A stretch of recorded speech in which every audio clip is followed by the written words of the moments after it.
Hello everyone, मैं ममतेश गुप्ता। आज देखेंगे ninth class history NCERT chapter 3। Chapter का नाम है नत्सवादी और हिटलर का उदय। इसके हमने 3 पार्ट पहले कंप्लीट कर लिए हैं। आज हम 4th पार्ट करेंगे। ठीक है, अगर वो तीनों पार्ट आपने नहीं देखे हैं तो आप इसी वीडियो के डिस्क्रिप्शन में मैंने लिंक डाली हुई है। इसी वीडियो के डिस्क्रिप्शन में मैंने लिंक डाली हुई है 2 प्लेलिस्टों की, एक एमसीक्यू की है और एक थ्योरी की है। आपको एमसीक्यू या थ्योरी जो भी देखना है आप उन दोनों प्लेलिस्ट पर क्लिक कर देख सकते हैं। ठीक है, और ये जो साइड में जितनी भी प्लेलिस्ट लगी हुई है ये सभी मैंने पढ़ाई है 6 से 10 तक की मोस्टली बुक मैंने कंप्लीट करा दी है। अभी तक आपने ये सारी बुक भी नहीं देखी है तो आप मेरा यूट्यूब चैनल ओपन कर प्लेलिस्ट वाले ऑप्शन पर क्लिक कर देख सकते हैं। आइए शुरू करते हैं। इसका पार्ट 4 है नात्सियों जर्मनी में युवाओं की स्थिति, यानी कि उस समय जर्मनी में युवाओं की क्या स्थिति थी। ठीक है, किस समय की बात चल रही है, जब नत्सी पार्टी का शासन चल रहा था। नत्सी पार्टी का शासन कब से कब तक रहा। देखो, जो हिटलर है वो कब चांसलर बना था, 1933 में। ठीक है, और उसने आत्महत्या कब करी थी, उसने करी थी 1945 में। ठीक है, तो ये जो टाइम पीरियड था उसमें युवाओं की यानी बच्चों की किस तरह की हालत थी वो हम इस पार्ट में जानेंगे। क्या सोचते थे वो बच्चों के बारे में, नत्सी जो थे। आपने 3rd पार्ट में देखा कि वो कितना गंदी सोच थी बाकी की नस्लों के लिए उनकी। तो अब उन्हें क्या चाहिए थे, उन्हें बच्चे चाहिए थे, ऐसे युवा चाहिए थे जो वो सोच रहे थे नत्सी जो बेकार नस्ल है उनको मारने का।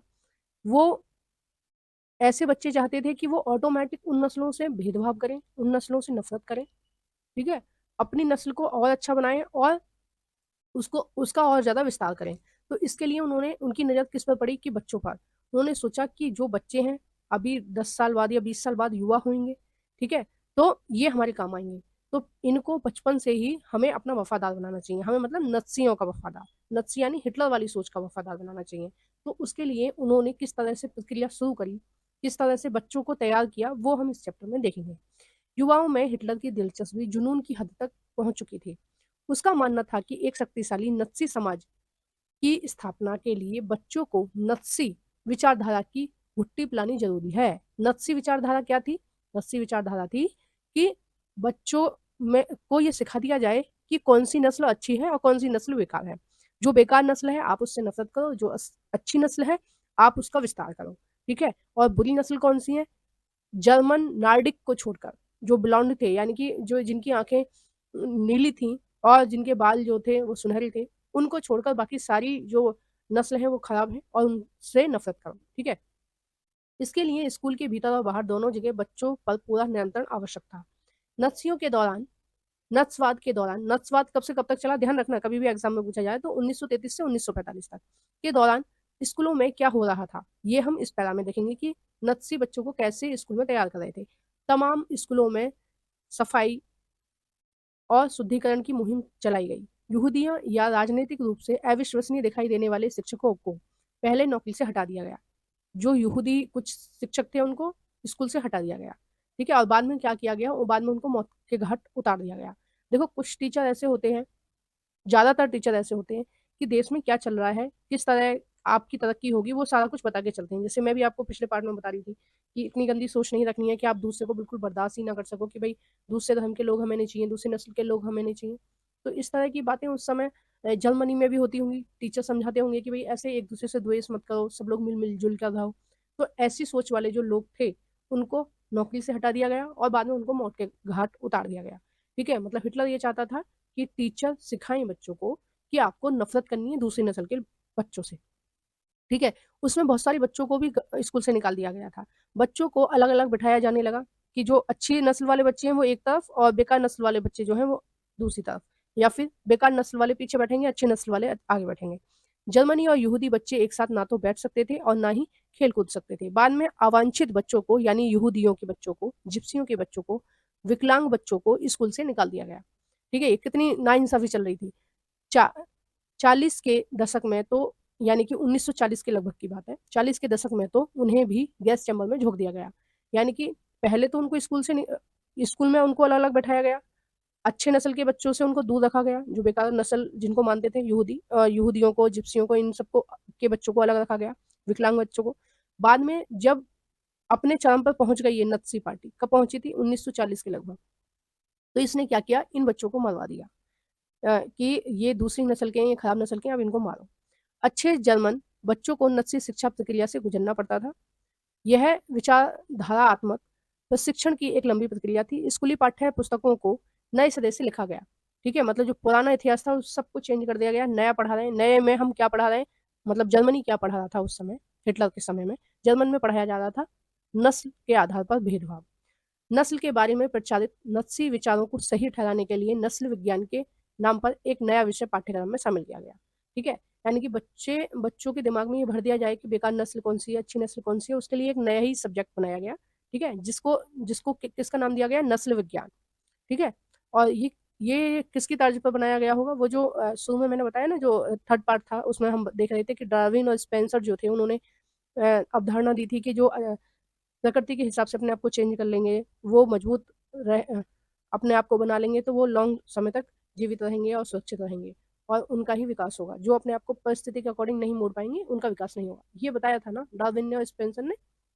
उसी के आधार पर उन्होंने पूरा एक सब्जेक्ट का निर्माण कर दिया और बच्चों को ये पढ़ाया जाने लगा।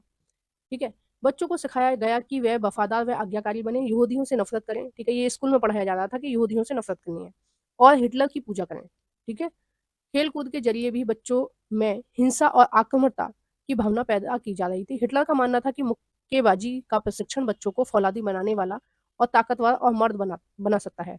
मतलब बच्चों को शुरू से ही मारपीट सिखाई जा रही थी, द्वेष करना, घृणा करना, ये सारी चीजें सिखाई जा रही थी। जर्मनी बच्चों और युवाओं को राष्ट्रीय समाजवाद की भावना से लैस, ठीक है, यानी कि उनको सिखाया जा रहा था कि जर्मनी बेस्ट है, जर्मन के प्रति आप अपनी भावना अच्छी रखो, जर्मन को आगे बढ़ाना है, जर्मन के लिए आपको समर्पित होना है, जर्मन की तरक्की करनी है। और जर्मन की तरक्की मतलब केवल नीली आंख और सुनहरे बाल वाले, ठीक है, उनकी तरक्की करनी है।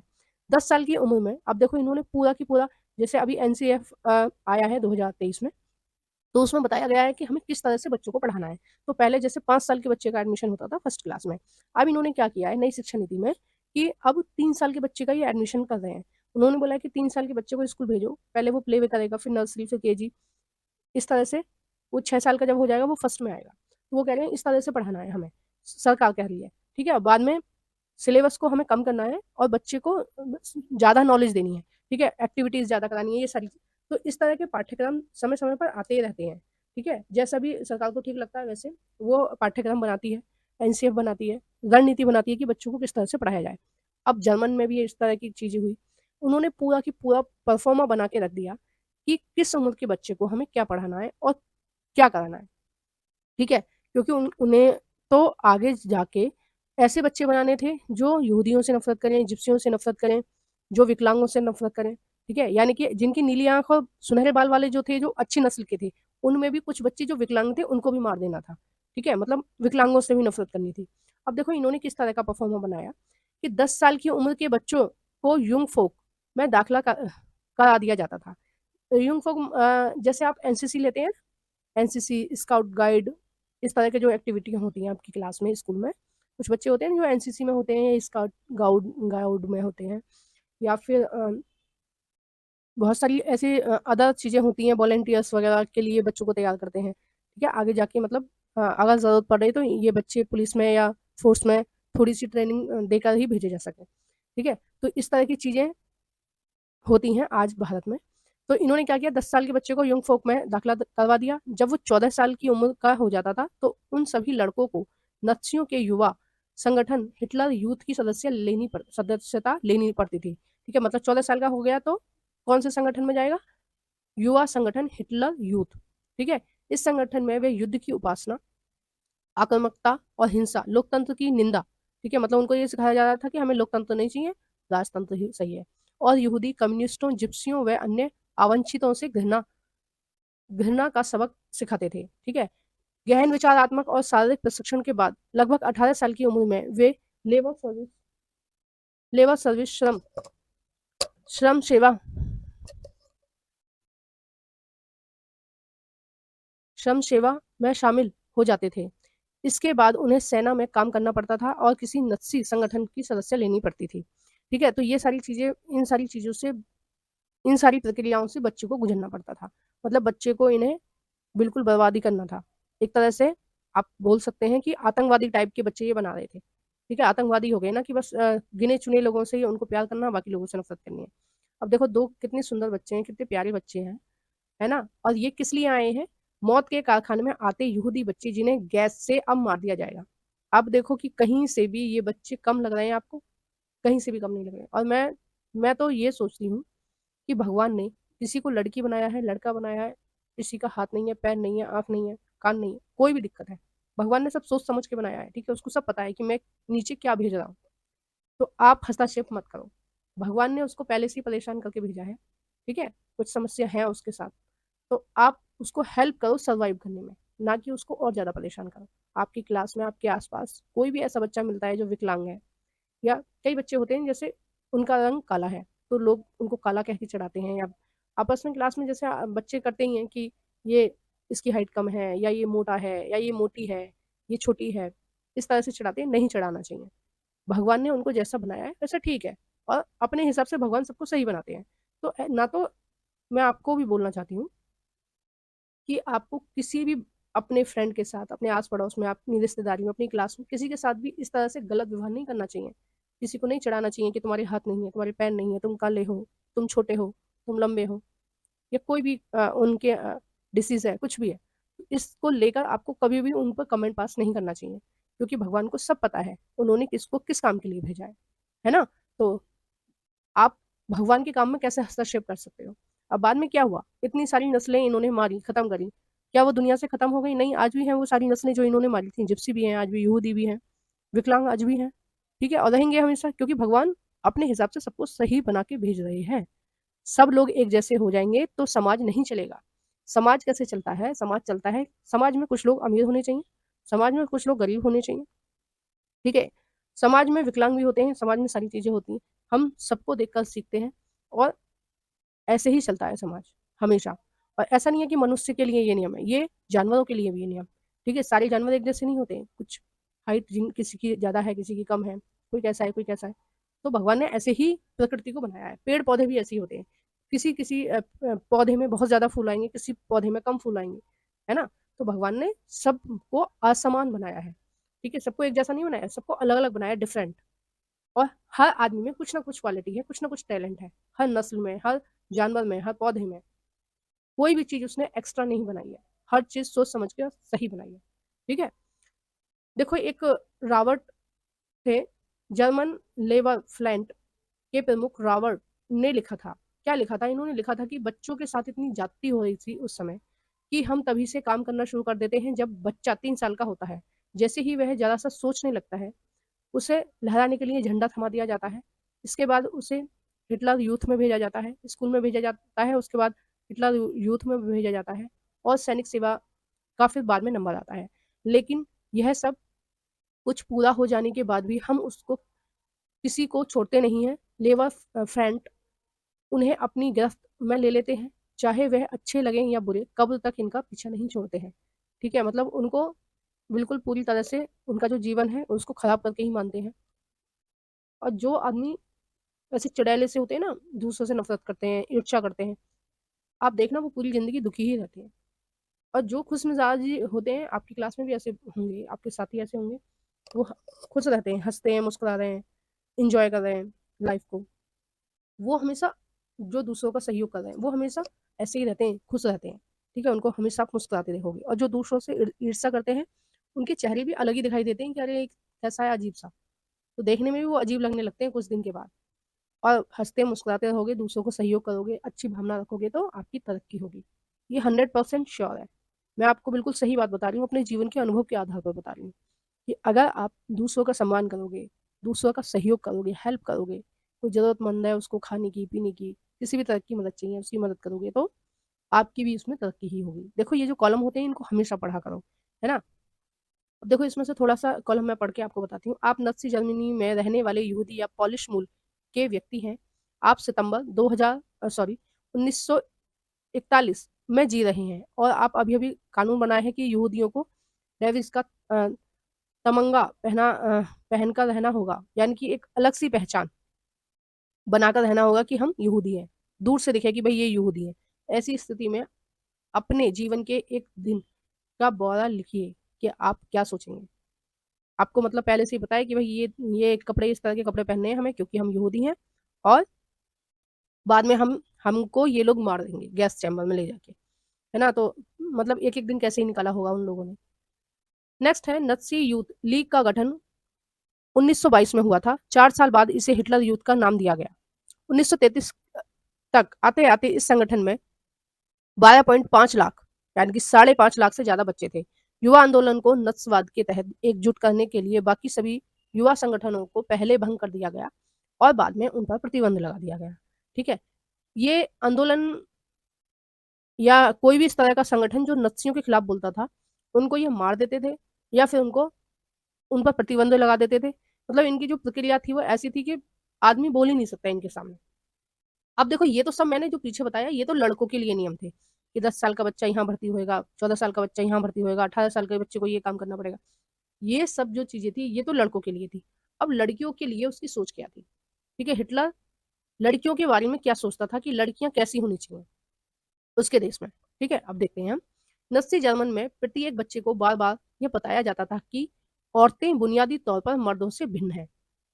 ठीक है? उन्हें समझाया जाता था कि औरत मर्द मर्द के लिए समान अधिकार का संघर्ष गलत है।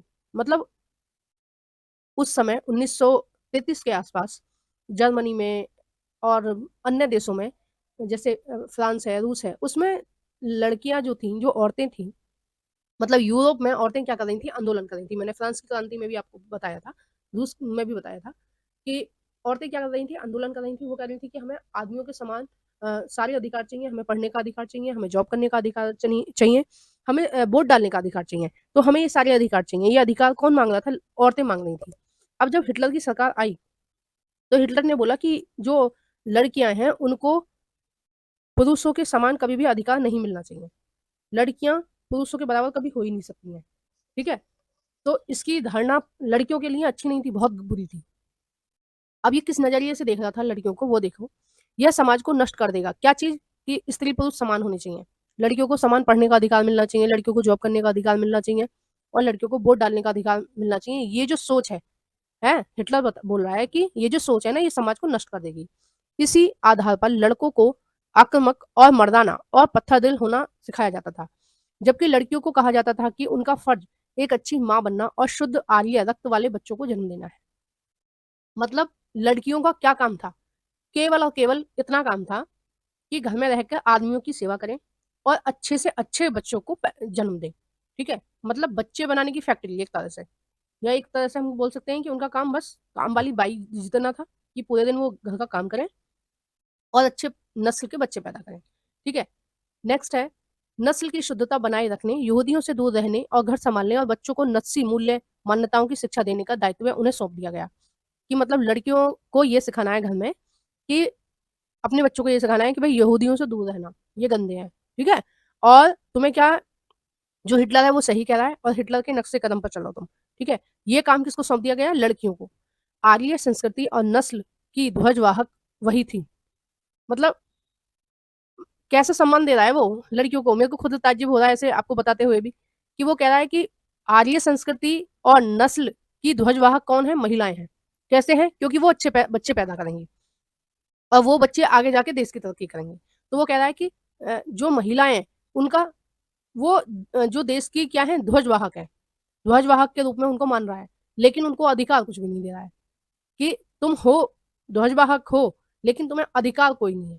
ठीक है? ये क्या हुआ? ये तो कुछ कुछ दिया ही नहीं उसने लड़कियों को, उल्टा उनका शोषण कर रहा है। ठीक है? जो थोड़ा बहुत समाज में चेंजेस आ रहे थे, ठीक है? 20वीं सदी में यानी कि 1900 के बाद में, ठीक है? जब ये क्रांति वगैरह हो रही थी, तो थोड़े-थोड़े चेंज आ रहे थे, लोगों की सोच चेंज हो रही थी लड़कियों के प्रति, लड़कियों को पढ़ने-लिखने का मौका दिया जा रहा था, जॉब करने का मौका दिया जा रहा था, वोट डालने की भी कहीं कई-कई जगह आज़ादी मिली लड़कियों को।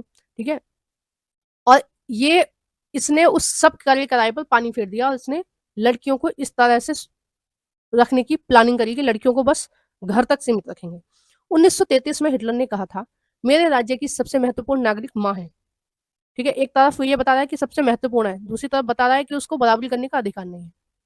मतलब ये खुद ही क्या है, मतलब दिमाग ही इसका क्या था समझ ही नहीं आ रहा मुझे भी, कि इसका मानना ये था कि औरतें अच्छी हैं, देश के लिए ज़रूरी हैं, लेकिन औरतों को घर तक रहना है और उनको बच्चे पैदा करने हैं अच्छे नस्ल वाले, और उनको क्या करना है? उन बच्चों को पालन पोषण करना है। लेकिन नत्सी जर्मनी में सारी महिलाओं के साथ एक जैसा बर्ताव नहीं होता था, ठीक है? जो औरतें नस्ल तौर पर वांछित बच्चों को जन्म देती थी, वांछित मतलब स्वस्थ बच्चों को, यानी कि विकलांग नहीं होने चाहिए, विकलांग होंगे तो सजा किसको मिलेगी? उस औरत को मिलेगी कि विकलांग बच्चा क्यों पैदा करा है, ठीक है? और बच्चे कैसे होने चाहिए? जिनकी नीली आँखें हों और सुनहरे बाल हों, है ना? अब कई बार ऐसा होता है कि घर में सारे गोरे हैं, कोई एक बच्चा काला निकल आता है, होता है, या घर में सारे काले हैं, एक गोरा निकल आता है, होता है। अब हमारे परिवार में भी बहुत सारे ऐसे उदाहरण हैं कि सारे बच्चे गोरे हैं, 1-2 बच्चे काले निकल आए। तो मतलब जो काले हैं उनको ये क्या करता था हिटलर, जो काले निकल आते थे, या जैसे अम्मा-बाबा का प्रभाव होता है बच्चों पर कई बार। कई बार बच्चे जो हैं नानी जैसे हो जाते हैं, अम्मा जैसे हो जाते हैं, बाबा जैसे हो जाते हैं, नाना जैसे। तो अगर कहीं भी उसको ऐसा लगता था कि यहूदियों की नस्ल से ये बच्चे मिल रहे हैं, तो फिर उनको मरवा दिया जाता था, ठीक है? और उस इस समय उस औरत को भी दंडित किया जाता था कि उसने ऐसे बच्चों को क्यों जन्म दिया है। अब उस औरत की कोई गलती नहीं है, लेकिन उसको भी दंड मिलता था।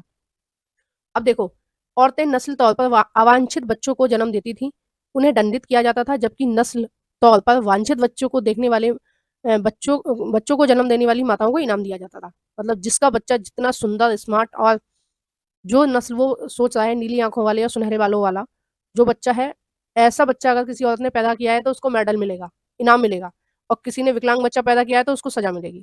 ऐसी माताओं को अस्पताल में विशेष सुविधाएँ दी जाती थी, दुकान में सबसे ज़्यादा छूट मिलती थी। मतलब अगर घर का राशन लेने जाएँगी तो उनको छूट मिलेगी क्योंकि उनके सुंदर बच्चे हैं, और थिएटर व रेलगाड़ी की टिकट उन्हें सस्ती मिलती थी। मतलब कितना अन्याय है बाकी लोगों के लिए। हिटलर ने खूब सारे बच्चों को जन्म देने वाली माताओं के लिए वैसे ही तमंगे देने का इंतज़ाम किया था, जैसे जिस तरह से तमंगे सिपाहियों को दिए जाते थे। मतलब एक तरह से बैच जो लगा होता है ना सिपाहियों के, ये पता चलता है ये कौन है, ये इंस्पेक्टर है, ये दरोगा है, इस तरह का होता है ना, वैसे वाले तमंगे देता था वो औरतों को कि इसने अच्छे बच्चे दिए हैं, इसको ये वाला मेडल, इसने बेकार बच्चे दिए हैं, इसको बेकार वाला चीज़ें। अब देखो नेक्स्ट इसमें क्या बोला गया है, 4 बच्चे पैदा करने वाली माँ को काँसा वाला मेडल मिलता था। 6 बच्चे पैदा करने वाली माँ को चांदी का, और 8 से ज़्यादा बच्चे पैदा करने वाली माँ को सोने का तमंगा मिलता था। ठीक है? यानी जैसे आप गेम में लाते हैं ना सिल्वर सिल्वर और ब्रॉन्ज और ये सारी चीज़ें लाते हो, है ना? गोल्ड लेके आते हो, वो जो मेडल होते हैं ना, उस तरह के मेडल मिलते थे औरतों को कि जो 4 बच्चे अच्छे वाले पैदा करेंगी, उनको ये वाला मेडल, 6 अच्छे पैदा करे, ये वाला मेडल, 8 अच्छे करे, तो ये वाला मेडल। ठीक है? जिसने 8 बच्चे पैदा करे, तो उसको सोने के तमंगा मिलता था, सोने का मेडल। ठीक है? निर्धारित आचार संहिता का उल्लंघन करने वाले आर्या औरतों की सार्वजनिक रूप से निंदा की जाती थी। ठीक है?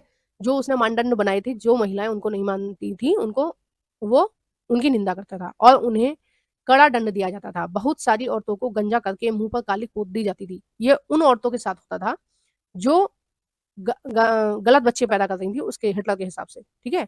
जो विकलांग बच्चे पैदा कर रही थी, उनके साथ ये गंदा व्यवहार होता था, है ना? और जो हिटलर के बनाए हुए नियमों पर नहीं चलती थी, जैसे औरतों को घर का काम-काज करना है, पति की सेवा करनी है, ये सब। अगर वो ऐसा नहीं कर रही हैं, अपने पति पति की सेवा नहीं कर रही हैं, तो उनके साथ इतना गंदा व्यवहार किया जाता था और पूरे शहर में उनको घुमाया जाता था। उनके गले में लटकी तख्ती पर लिखा होता था, मैंने राष्ट्र का सम्मान को मलिन किया है, मतलब मैला किया है या गंदा किया है। इस आपराधिक कृत्य के लिए मुझे बहुत सारी औरतों को न केवल जेल की सज़ा दी गई, बल्कि उन्हें तमाम नागरिक सम्मान और उनके पति व परिवार भी छीन लिए गए। मतलब उनको परिवार से उठाकर फेंक दिया गया, मार दिया गया या किसी सेंटर में भेज दिया गया। ठीक है? मतलब वो और महिलाएँ भी सुरक्षित नहीं थीं, वो लोग भी सुरक्षित नहीं थे, जो आर्य थे। यानी कि जो ब्लॉन्ड थे या जो जर्मन नॉर्डिक थे, वो भी सुरक्षित नहीं थे। उनमें भी जो विकलांग थे या अच्छे बच्चे पैदा नहीं कर रही हैं, उनको उनके साथ गलत व्यवहार होता था। प्रचार की कला, यानी किस तरह से प्रचार किया गया इन लोगों को मारने का, प्लान जो था किस तरह से किया गया कि इन सबको मार देंगे। ठीक है? वो हम इस पैरा में पढ़ेंगे। नस्सी शासन ने भाषा और मीडिया का बड़ी होशियारी से इस्तेमाल किया था। उसका ज़बरदस्त फ़ायदा उठाया था। उन्होंने अपने तौर तरीकों को बयान करने के लिए जो शब्द इजाद किए थे, वे केवल भ्रमित बल्कि दिल दहलाने वाले शब्द थे। नस्सियों ने अपने अधिकृत दस्तावेज़ों में हत्या या मौत जैसे शब्दों का इस्तेमाल नहीं किया था। ठीक है? हत्या, मौत जैसे शब्दों का मतलब शब्द ऐसे थे घुमा-फिरा के, है ना? जैसे अब देखिए सामूहिक हत्या को विशेष विभाग बोला गया। यानी कि अगर सामूहिक हत्या करनी है, किसी पूरे के पूरे परिवार को मारना है, तो उसको क्या बोला गया? विशेष विभाग। अंतिम समाधान, अंतिम समाधान का मतलब था यहूदियों के संदर्भ में। यहूदियों का अंतिम समाधान से मतलब है कि यहूदियों का हमें धर्म परिवर्तन नहीं कराना है, यहूदियों का अंतिम समाधान यानी कि इनको पूरी तरह से मार ही देना है ना? तो यहूदियों का को क्या बोला गया? अंतिम समाधान, कि इनको अच्छे से खत्म कर देना है। नेक्स्ट है इसमें यूथेन यूथेनजिया। यूथेनजिया का मतलब है विकलांगों के लिए चयन, यानी कि यूथेनजिया का मतलब है कि विकलांग लोगों को मार दो। चयन और संकर मुक्त आदि शब्दों से व्यक्त किया गया। तो शब्दों का फेरबदल करके ऐसे यूज किया गया ताकि लोगों को ऐसा बुरा ना लगे कि हमारे साथ ही व्यवहार, ऐसा गंदा व्यवहार कर रहे हैं। इवे इवेक्यूएशन इवेक्यूएशन यानी खाली करने का आशय था कि लोगों को गैस के चैम्बर में ले जाया जाए। ठीक है, मतलब ये घोषणा की जाती थी कि यहाँ यहाँ के लोगों का इवेक्यूएशन किया जाए, यानी कि इस स्थान के जितने भी यहूदी हैं, जिप्सी हैं, इनको मार दिया जाए। खाली स्थान करने का मतलब है कि इनको गैस के चैम्बर में ले जाके इनको मार देना है। क्या आपको मालूम है कि गैस के चैम्बर को क्या कहा जाता था? उन्हें संक्रमित मुक्त क्षेत्र कहा जाता था। ठीक है, जो गैस के चैम्बर थे जिनमें लोगों को मारा जाता था, उनका नाम क्या था? जैसे हमारे यहाँ शमशान घाट होता है, वहां पर मुर्दा जलाया जाता है। अलग अलग धर्मों में अलग अलग नाम दिया जाता है। इन्होंने क्या नाम दिया था? संकर संक्रमण मुक्त केंद्र, यानी कि संक्रमण से छुट्टी मिल रही है। संक्रमित कौन थे? यहूदी थे, जिप्सी थे, विकलांग थे, इनकी नजरों में। ठीक है, तो दूसरे लोगों को क्या लग रहा है कि हाँ ये जो गलत लोग हैं ये मर जाएंगे, तो ठीक है, क्योंकि ये संक्रमित लोग हैं। ठीक है, गैस चैम्बर स्नानागार जैसे दिखाई देते थे और उनमें नकली फव्वारे भी लगे होते थे, यानी कि बाहर से देखने में ऐसा लगेगा कि हाँ भाई ये कितना अच्छा है, यहाँ पर इन लोगों को शुद्ध, इनकी आत्माओं को शुद्धि दी जा रही है, लेकिन उनमें क्या हो रहा है? कत्लेआम हो रहा है, उनमें लोगों को अच्छे से मारा जा रहा है। ठीक है, नेक्स्ट इसमें क्या है? शासन के लिए समर्थन हासिल करने और नस्ली विश्वास दृष्टिकोण को फैलाने के लिए मीडिया का बहुत सोच समझकर इस्तेमाल किया जाता था। मीडिया किसके हाथ में थी? नस्ली पार्टियों के हाथ में थी। अब वो क्या, किस तरह से मीडिया का प्रयोग कर रहे हैं? मीडिया को भी इसी काम पे लगा दिया कि नफरत फैलाओ। नस्ली विचार को फैलाने के लिए तस्वीरें, फिल्में, रेडियो, पोस्टर, आकर्षक नारे और इश्तिहार पर्चों का खूब सहारा लिया गया। पोस्टरों में जर्मनी के दुश्मनों की रटी रटाई छवि दिखाई गई थी, उनका मजाक उड़ाया गया था, उन्हें अपमानित किया गया था, उन्हें शैतान के रूप में पेश किया गया था। ठीक है, यानी कि ऐसे इश्तिहार वो निकलवाता था। कौन? हिटलर। समाजवादी और उदारवादियों को कमजोर और पथभ्रष्ट तत्व के रूप में प्रस्तुत किया गया था। समाजवादी कौन थे और उदारवादी कौन थे? जो लोकतंत्र चाहते थे। ठीक है, जो वाइमर गणराज्य की स्थापना की थी जिन लोगों ने द्वितीय विश्व युद्ध के बाद, उन लोगों को क्या बोला गया? उन लोगों को बोला गया कमजोर, कि इन्होंने, ये कमजोर है इसलिए इन्होंने लोकतंत्र लेके आए, ये भ्रष्ट हैं। ठीक है, इनको पता नहीं है कि इनको कौन से रास्ते पे चलना है। उन्हें विदेशी एजेंट कहकर बदनाम किया जाता था, यानी कि उनको बोला जाता था कि, क्योंकि वाइमर गणराज्य किसकी देन थी? मित्र राष्ट्रों की देन थी। उन्होंने बोला था द्वितीय विश्व के युद्ध के बाद कि जो जर्मनी है, अब वो जर्मनी के नाम से नहीं, अब वो वाइमर गणराज्य के नाम से जाना जाएगा। ठीक है, उसका नाम चेंज कर दिया गया। तो वाइमर गणराज्य जो स्थापित किया था वो कहीं ना कहीं मित्र राष्ट्रों ने, यानी कि फ्रांस ने, रूस ने, इन सब ने, और अमेरिका ने, इन सब ने बनाया था। तो जो समाजवादी और उदारवादी थे, जो लोकतंत्र के रक्षक थे या लोकतंत्र की व्याख्या करते थे, उनको कैसा बताया गया? पथभ्रष्ट, कमजोर बताया गया, और उन्हें विदेशी एजेंट, यानी कि ये कहते थे कि भाई जो दुश्मन पार्टी है ना, ये उनके एजेंट है। ठीक है, दुश्मन पार्टी कौन थी? जो मित्र राष्ट्र थे वो दुश्मन पार्टी थी ना, तो उनका एजेंट बताया गया, जो समाजवादी लोग थे। फिर 4 फिल्मों में यहूदियों के प्रति नफरत फैलाने पर जोर दिया जाता था। द एटनर जू यानी अक्षय यहूदी इस सूची की सबसे कुख्यात फिल्म थी। ठीक है, ये फिल्म का नाम है। तो ये एक बहुत ही पॉपुलर मूवी थी, जिसमें ये बताया गया था कि यहूदियों से किस तरह से नफरत करनी है और क्यों करनी है। परंपरा प्रिय यहूदियों को खास तरह की छवियों में पेश किया जाता था। उन्हें दाढ़ी बढ़ाए और चोगा पहने दिखाया जाता था, जबकि वास्तव में जर्मनी यहूदी और बाकी जर्मनियों के बीच कोई फर्क नहीं, फर्क करना असंभव था। मतलब जो यहूदी थे वो जर्मन में ऐसे ही मिले जुले थे। अब जैसे हमारे यहाँ है, ठीक है, हमारे यहाँ आप नहीं पहचान पाओगे स्कूल में बच्चों को कि कौन मुस्लिम का बच्चा है, कौन हिंदू बच्चा है। ठीक है, सिख बच्चे कुछ पगड़ी पहनते हैं, उनको पहचान सकते हो, लेकिन कुछ बच्चे नहीं पहनते हैं, उनको आप पहचान नहीं पाओगे। कौन बौद्ध धर्म से है, कौन जैन धर्म से, सारे एक जैसे से दिखते हैं। ठीक है, और है भी एक ही है, एक ही जलवायु में रह रहे हैं, एक ही भगवान ने भेजे हैं, सब कुछ एक ही है। भारत में जितने भी लोग रह रहे हैं सब एक ही है। तो आप क्लास में घुसकर ये पहचान नहीं कर सकते कि कौन सा बच्चा कौन से धर्म का है, आपको पता ही नहीं चलेगा। सबकी यूनिफॉर्म सेम होती है, सब एक जैसे से दिखते हैं। ठीक है। उस समय यहूदी भी जर्मन में ऐसे ही दिखते थे, जैसे जो 52 नस्ल बताई गई वो सारे एक जैसे से दिखते थे। और जो यहूदी थे वो, कुछ यहूदी बिल्कुल ऐसे दिखते थे जैसे जर्मनी लोग थे, जर्मनी मूल के लोग थे, जो ब्लॉन्ड थे या नार्डिक जर्मन थे, उनकी तरह दिखते थे। लेकिन इसने उनकी छवि कैसे बनाए रखी थी, उनकी छवि मूवियों में दिखा के या पर्चे छपवा कर उनको ऐसा दिखाया जाता था कि काफ्तान पहना हुआ, ठीक है, काफ्तान पहना हुआ या चोगा पहना हुआ दिखाया जाता था, ताकि लोगों के दिमाग में इमेज बने कि यहूदी हमसे अलग है, क्योंकि दोनों समुदाय एक दूसरे से काफी मिलते जुलते थे। उन्हें केंचुआ, चूहा, कीड़ा कह के शब्दों का प्रयोग किया जाता था। किसके लिए प्रयोग किया जाता था? जिनको वो बेकार नस्ल का मानते थे, उनको चूहा, कीड़ा, केंचुआ कह के संबोधित किया जाता था। उनकी चाल ढाल की तुलना कुतरने वाले छुछुंदर जीवों के से की जाती थी। मतलब जितना भी वो अपमान कर सकता था इन लोगों का, उतना करता था। ठीक है, और सार्वजनिक तौर पर, यानी कि न्यूज़पेपर में ये खबर छप रही है, बुक छप रही है, इस तरह की सारी चीज पर होल्ड किसका था? नस्वादियों का था, तो वो अपने हिसाब से चला रहे थे। नस्वादियों ने लोगों के दिलो दिमाग पर गहरा असर डाला, उनकी भावनाओं को भड़का कर उनके गुस्से और नफरत अवांछितों पर केंद्रित कर दिया। इसी अभियान से नस्वादी का समाज आधार पैदा हुआ। नस्वादियों ने आबादी के सभी हिस्सों को आकर्षित करने के लिए प्रयास किए। पूरे समाज को अपनी तरफ आकर्षित करने के लिए उन्होंने लोगों को इस बात का एहसास दिलाया कि उनकी समस्या सिर्फ नत्सी ही हल कर सकते हैं। मतलब जो भी प्रॉब्लम है जर्मन में, उसको कौन सॉल्व कर सकता है? केवल नत्सी कर सकते हैं। अब ये प्रॉब्लम सॉल्व कर रहे थे, ये प्रॉब्लम बढ़ा रहे थे। मुझे तो लग रहा है कि कोई भी संतुष्ट नहीं होगा, एक भी आदमी संतुष्ट नहीं होगा, सारे ही दुखी होंगे। ठीक है। अब वो भी जो जर्मनी लोग थे वो भी कहाँ की खुश थे? कोई विकलांग बच्चा पैदा होगा तो उसको ये मार देते थे, है ना? अच्छे नस्ल के बच्चे पैदा नहीं हुए तो उन औरतों को सजा दी जाती थी। तो वो लोग ही कहाँ के खुश होंगे? अब किसी की वाइफ को मार देंगे, किसी की माँ को मार देंगे, वो बच्चे खुश रहेंगे क्या? वो हमेशा दुखी रहेंगे कि भाई उसकी कोई गलती नहीं है, फिर भी उसको मार दिया। या किसी घर के बच्चे मार दिए, तो वो माँ बाप कभी खुश रह पाएंगे क्या? तो चारों तरफ नरसंहार चल रहा रखा था हिटलर ने। देखो ये कुछ तिथियां हैं, इनको याद रखना। जब आप लॉन्ग क्वेश्चन आंसर लिखते हो तो वहां पर अगर आप डेट डालते हो तो ज्यादा अच्छा इंप्रेशन पड़ता है आपका। जो पेपर चेक करते हैं टीचर, उनको भी समझ में आता है कि हाँ भाई बच्चे ने अच्छे से पूरा की पूरा चैप्टर लर्न किया है। ठीक है, तो आपका इंप्रेशन अच्छा हो जाएगा और आपको अच्छे मार्क्स मिलेंगे। इसलिए ये सारी डेट आप याद रखना, और कंपटीशन की एग्जाम की तैयारी कर रहे हो तो भी आप इन सबको याद रखना, कई बार क्वेश्चन पूछे जाते हैं। और जो इसके बाद क्वेश्चन आंसर की जो वीडियो आएगी उसमें मैंने क्वेश्चन बनाए हैं यहाँ से, ठीक है, इससे। तो फिर आपको चेक करने का मौका मिलेगा कि आपको कितने याद हैं ये तिथियां और कितनी नहीं है। ठीक है। इस पार्ट ये जो 4 पार्ट था ये पूरा समाप्त हो गया। नेक्स्ट पार्ट है आम जनता और मानवता के खिलाफ अपराध किस तरह से हुए, वो हम 5th पार्ट में देखेंगे।